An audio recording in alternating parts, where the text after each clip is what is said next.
an evaluator. What's that? People have a hard time understanding what that is. We look at things to see if they're being done right or to see if people are doing the right things. We try to help people. Oh, so you're like a doctor.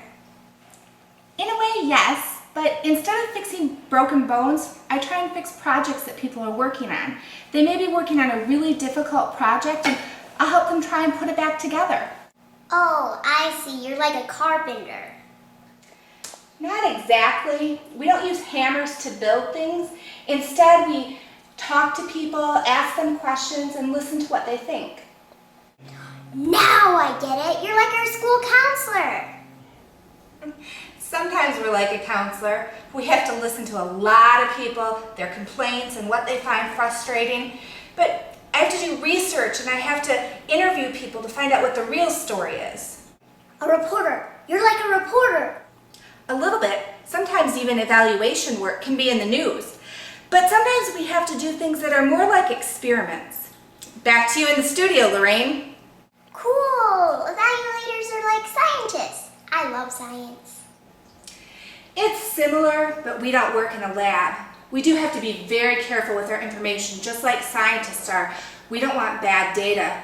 It's kind of like mixing the wrong chemicals, and bad data can jump out anywhere, so you have to be very careful. Oh no, it sounds like being an evaluator can be dangerous. Not really, but when things get complicated, people sometimes try to take advantage of what we do. How? Through misuse, for example. That's when they take what we say and they try and change it. People can get hurt. Misuse sounds like a very sneaky lady. Yes, it's certainly not good.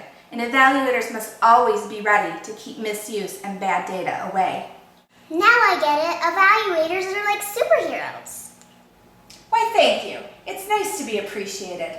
Evaluation is hard work, especially when there are lots of formulas and data to go over. So, evaluators are like math teachers?